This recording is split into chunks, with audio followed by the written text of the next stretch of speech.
ഇപ്പോഴത്തെ പിള്ളേരുടെ ഓരോരോ കാര്യങ്ങൾ. മേക്കപ്പ് ചെയ്യാനായിട്ട് കൊണ്ടുവന്ന ആൾക്ക് അങ്ങോട്ട് എന്റെ സ്കിൻ ടോൺ ഒന്നും പിടികിട്ടിയില്ലാന്ന് തോന്നുന്നു, അതുകൊണ്ട് പറ്റിപ്പോയതാണ്.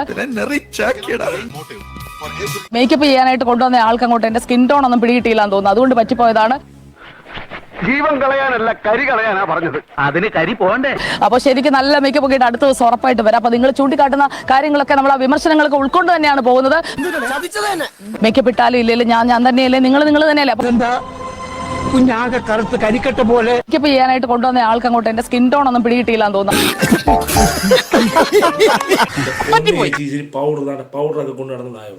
ഈ ചൂടായാലും മഴയായാലും എടുത്താണ് ചേച്ചി എന്നിട്ട് വീഡിയോ എടുത്തു നല്ല വെളുപ്പ് കിട്ടും.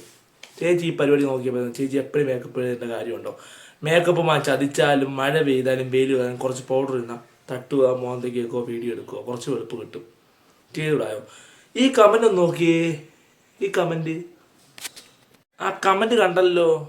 ഉഡായിപ്പ് ഇങ്ങോട്ട് എടുക്കരുതേ, ഞങ്ങൾ മലയാളികളാണേ.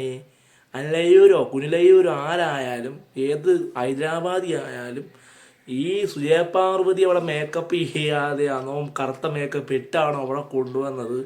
4.5 ലക്ഷം ഫോളോവേഴ്സാണ് ഒറ്റയടിക്ക് യൂട്യൂബിൽ അവർക്ക് കൂടിയത്.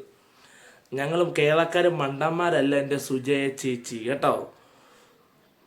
അടുത്ത വീഡിയോ ഒന്ന് കണ്ടു നോക്ക്, ഈ വീഡിയോ ഒന്ന് കണ്ടു നോക്ക്. ചേച്ചിയുടെ ഇംഗ്ലീഷ്, സുജയ ചേച്ചിയുടെ ഇംഗ്ലീഷ്.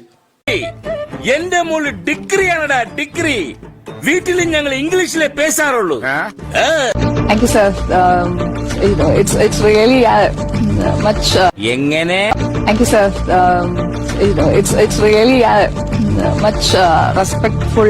ഇയാളത് ഏത് ഭാഷയെ പറയുന്നത്? തെരിയതാ English. Full like I don't know how to describe it. So thank you from. നീ എന്ത് തേങ്ങയാണ് പറയുന്നത്? എനിക്കൊന്നും മനസ്സിലാവുന്നില്ല. എന്തൊരു കിടന്നിരിക്കണം, എന്റെ അച്ഛന്റെ കുത്തുവളക്കൂടെ കത്തിച്ച് വെച്ചിരിക്കണം. Thank you, sir. It's really much.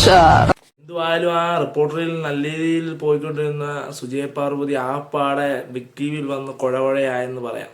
പിന്നെ ഇപ്പോൾ ഇലക്ഷൻ ജാഗ്രതയാണ്. ഇലക്ഷൻ വരുമ്പോൾ വാർത്താ ചാനലുകളുടെ ചാകര സമയമാണ്. ബിഗ് ടി വി രക്ഷപ്പെടുമോ ഇല്ലയോ എന്നൊക്കെ ചർച്ചകൾ നടക്കുന്നുണ്ട്. പക്ഷേ ഇലക്ഷൻ കഴിഞ്ഞിട്ട് നമുക്ക് പറയാം ബിഗ് ടി വി മുന്നിൽ വരുമോ ഇല്ലയോ ഒന്നും. ഇപ്പോൾ റേറ്റിങ്ങിലൊക്കെ 1ാമത് വരുമോ ഇല്ലയോ എന്ന് കാണാം. ഇപ്പോൾ നിൽക്കുന്നത് ഏഷ്യാനെറ്റാണ്. ഏഷ്യാനെറ്റ് തൊട്ട് കുറേ തന്നെ റിപ്പോർട്ടറും ഉണ്ട്. അപ്പോൾ ഏഷ്യാനെറ്റ് റിപ്പോർട്ടറും തമ്മിലുള്ള മത്സരമാണ്. അപ്പോൾ ഏഷ്യാനെറ്റിൽ നിന്നും കുറേ ആൾക്കാർ ക്രൈം ത്രില്ലറൊക്കെ അവതരിപ്പിക്കുന്ന അവരൊക്കെ എല്ലാവരും മാറി. അപ്പം എന്തുവാണെന്ന് കണ്ടുവരാം. ഇപ്പോഴത്തെ 4 ദിവസം ഇറങ്ങിയ നിലപാട് വെച്ച് ബിഗ് ടി വി വലിയ റിപ്പോർട്ടർ ഉണ്ടാക്കിയ പോലെ വലിയ കോളിടക്കമൊന്നും ഉണ്ടാക്കിയില്ലല്ലോ. 24 ഉണ്ടാക്കിയ പോലെ ഒരു കോളിടക്കമൊന്നും ഇതുവരെ ഉണ്ടാക്കിയില്ല. പക്ഷേ എൻ്റെ ഒരു വ്യക്തിപരമായ കാര്യം, ഈ ഇലക്ഷൻ കഴിയുമ്പോൾ അറിയാം ബിഗ് ടി വിയുടെ നിലപാടെന്തോ, ബിഗ് ടി വി എങ്ങനെ ആവും എന്നൊക്കെ. ബാഹുബലി അല്ലയൊരു വിജയമാണോ അതോ പരാജയമാണോ? ബാഹുബലി സംവിധായകനാണ് രാജമൗലി എന്ന് ഓർക്കണം, അദ്ദേഹം നിർമ്മാതാവല്ലായിരുന്നു. നിങ്ങൾ അതിലൊരു ഇതിൻ്റെ ഉടമയായാണ് ഈ ചാനലിൽ വന്നിരിക്കുന്നത്.